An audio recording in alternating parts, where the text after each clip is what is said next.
Au Québec, la mobilisation contre les restrictions budgétaires en éducation se poursuit tellement qu'une pétition déposée à l'Assemblée nationale pourrait battre des records. Marc-Antoine, elle a même déjà franchi la barre des 100 000 signatures.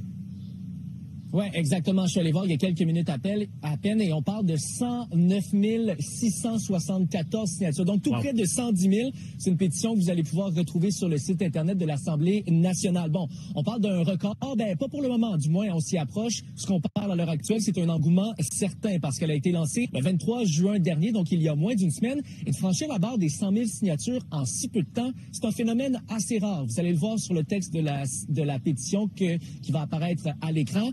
On mentionne qu'on demande au gouvernement du Québec de ne pas procéder à des restrictions budgétaires en éducation afin que les services directs aux élèves ne soient pas affectés. On considère que cette nouvelle cible a été fixée drastiquement à la baisse et on considère aussi que ces nouvelles cibles vont affecter directement les services aux élèves.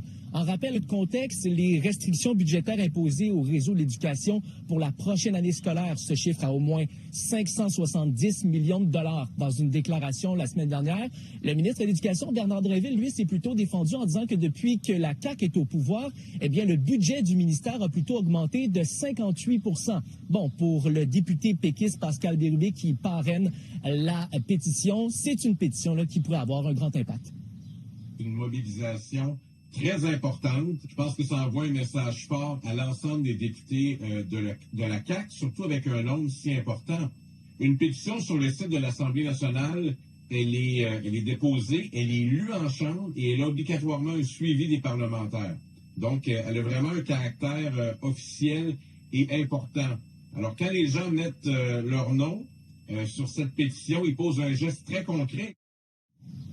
Quand on parle de pétition record, l'Assemblée nationale comptabilise le nombre de ses signatures depuis 2009. Vous allez le voir sur le tableau.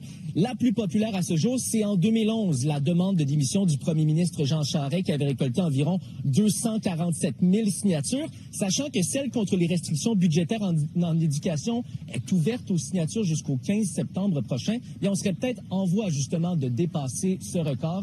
En terminant, Marc-Antoine, vous mentionnez que le mouvement de contestation contre les restrictions budgétaires ne se limite pas à cette simple pétition. Une manifestation est d'ailleurs prévue devant les bureaux du premier ministre François Legault à Montréal mardi prochain. On va s'entretenir d'ailleurs avec l'organisateur de cette manifestation un peu plus tard. Merci Marc-Antoine.